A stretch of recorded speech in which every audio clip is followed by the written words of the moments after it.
listening to the Heartland Author Podcast. I am Aaron Apollo Kemp. For today's episode, I had the honor of interviewing Genesis Amaris Kemp.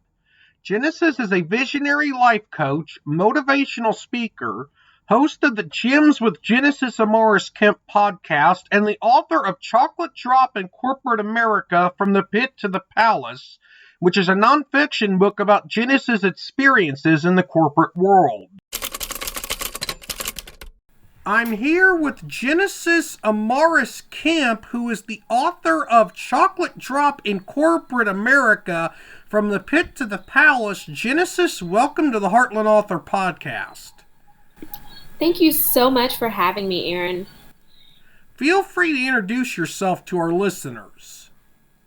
Hey everyone, as Aaron mentioned, I am Genesis Amaris Kemp. I am also a podcast founder and host myself, but I'm here regarding my book, Chocolate Drop in Corporate America, From the Pit to the Palace. My book originally came out in May of 2020, and outside of that, I have spent 15 years in the corporate sector, and 12 of those years were in the oil and gas and energy sector, and I have since used my personal explosive, which was TNT, transition and transformation, to get to the place I am today. And I'm super excited to be here speaking with all of you today. I love the play on words there.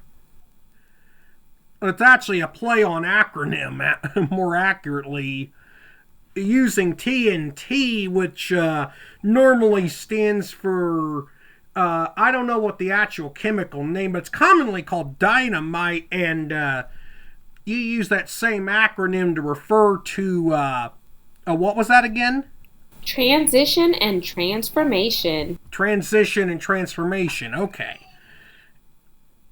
Now, have you experienced racism and injustice in the workplace? And if so, what are some of the worst examples of racism and injustice you've faced?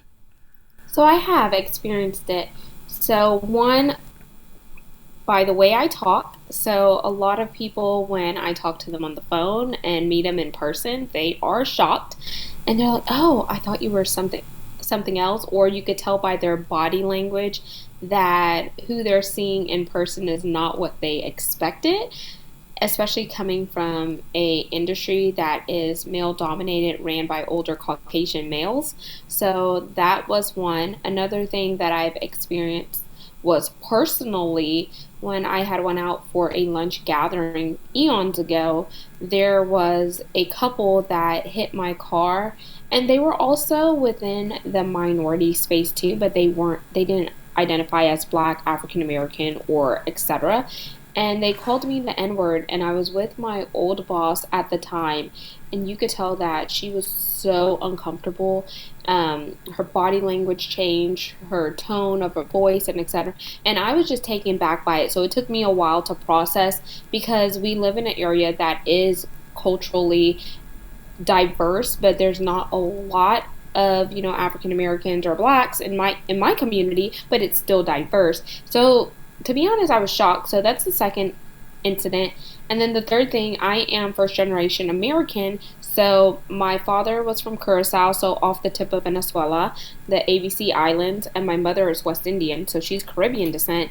So the way that people would say, oh, well, yeah, you're Black, but you're not Black American, or what are you, or whatever the case may be, that to me could be a sense of ignorance. It could also be a sense of racism and etc. Because you either fit in over here or you don't fit in, or you fit in over here or you don't fit in. And I'm like, at the end of the day, I'm a human being, and if either one of us were to get cut, we all bleed red. So I don't understand why the color of our skin and our background is what is causing us to be so divided, when in actuality, if we just have an open, honest conversation, there's probably going to be more similarities than we think, in my opinion. Now, I'm actually going to get a little political here, because there's been political attacks by a lot of right-wing politicians here in the United States, including but not limited to Florida Governor Ron DeSantis, on diversity, equity, and inclusion, and particularly in regards to education. But why are diversity, equity, and inclusion important in American society? So I definitely, in my opinion, I definitely think that having diversity, equity, inclusion, and I'm also going to throw in the B, which is belonging in society, is very valid because it gives us the opportunity to, cross into other areas, whether that is, educational wise, whether it's physical wise, whether it's wealth wise, or whatever. Let's just look at it from a holistic approach because if you have a bunch of people that are all alike, there is no differentiation there. And to be honest, it's going to get boring and it's going to get very redundant, and the ideas are all going to be the same. So, who's to say that, okay, this is the best idea? But whenever you include diversity, equity, and inclusion along with belonging, you have some differentiations there, and you have different perspectives of going about certain things. You have different vantage points and etc. And everyone is bringing their various ideas to the forefront, and you could take those ideas, begin to collaborate on it, and really turn something into an amazing opportunity versus having a one-sided, one-track mind because you choose to just only associate with people that look like you and people from the same socioeconomic status. But is that really helping you evolve? Because if you think of it from a holistic approach here, Aaron, the world is evolving, so why don't we as individuals evolve as well? If not, are you really progressing or are you remaining stagnant? And I'm going to pivot back to your book, and you made a very valid point regarding diversity, equity, inclusion, and belonging. Since America is becoming a more and more diverse country every day, but back to my book. Back to your book, rather. Sorry. I am an author, but I'm interviewing you about your book. How long did it take you to write Chocolate Drop in Corporate America? It took me a few weeks. That's quick. Yeah, I just had that much content and I was actually living what I was writing at the time. And to be completely transparent here for your audience, in case any of them are inspiring to write a book, I wrote my entire book on my cell phone. I'm someone who, because of an autism spectrum disorder that I have, it's realistically impossible for me to write a book manuscript by handwriting. I would have to use a computer, and I use a laptop to do my writing. But that is interesting that you wrote the manuscript for Chocolate Drop in Corporate America on a smartphone. Yeah, and it's a funny situation because at the time I did not have a personal laptop. I only had my work laptop. And I was like, I'm not going to use my work laptop that was issued to me to write this because it was pretty much like my feelings of what I was going through. And I had a netbook, which is only to like really surf the net.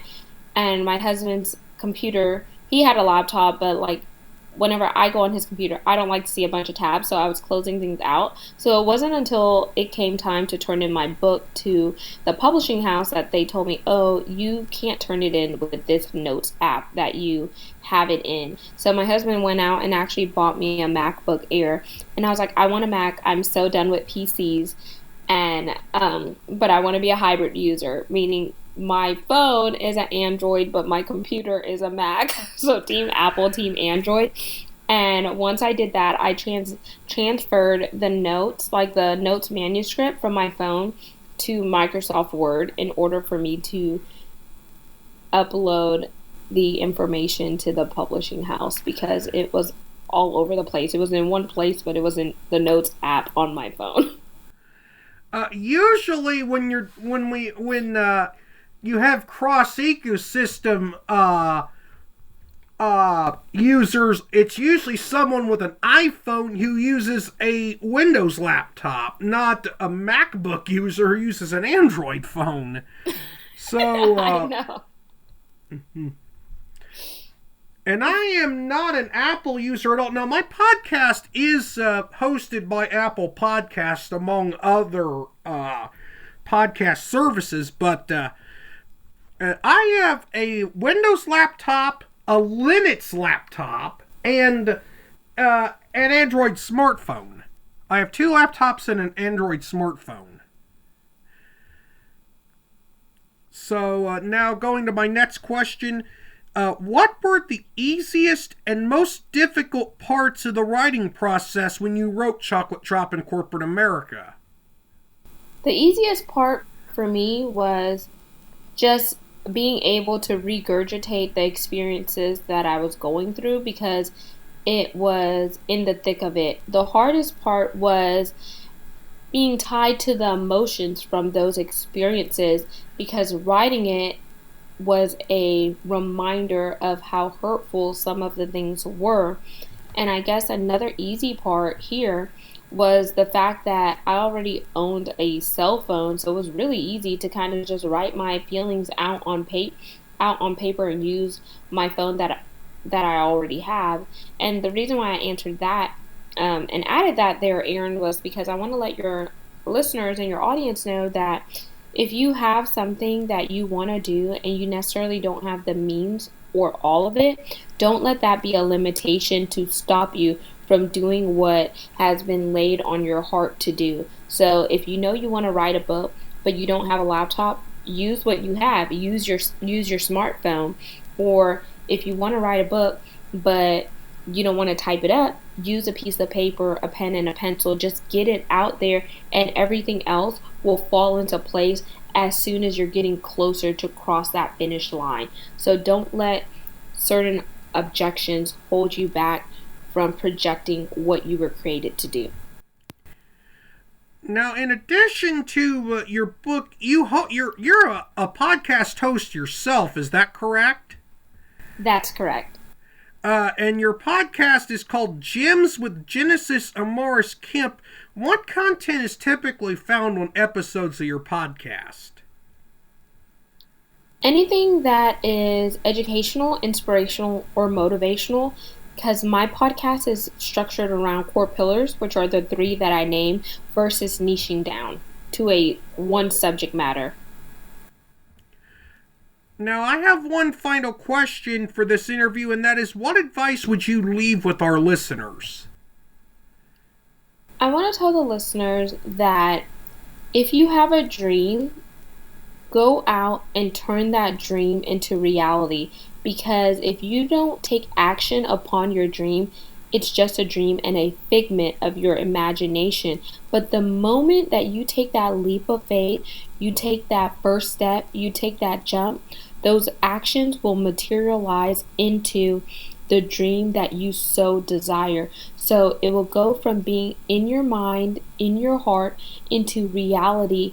And once it's in reality, you can really see how you are leaving an imprint in order to drive an impact for now, tomorrow, and future generations to come, to build a legacy and leave a foundation.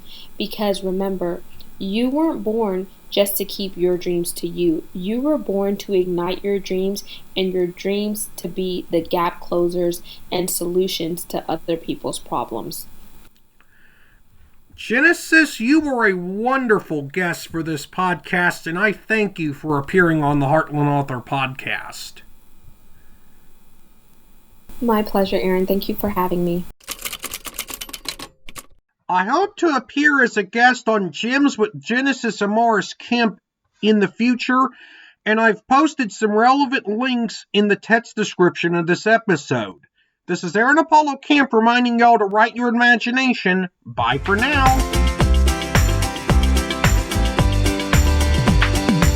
You can learn more about me and my book writing projects at campaaronapollo.wixsite.com/authoraac. You can follow me on Twitter and Facebook at AuthorAAC and on Instagram at AACScribe. Copyright 2023, Aaron Apollo Kemp, all rights reserved. This podcast episode is intended for the private listening of our audience. Any reuse or retransmission of this podcast episode without the express written consent of the podcast host is prohibited, except under fair use guidelines. Royalty-free music and sound effects obtained from https://www.zapsplat.com.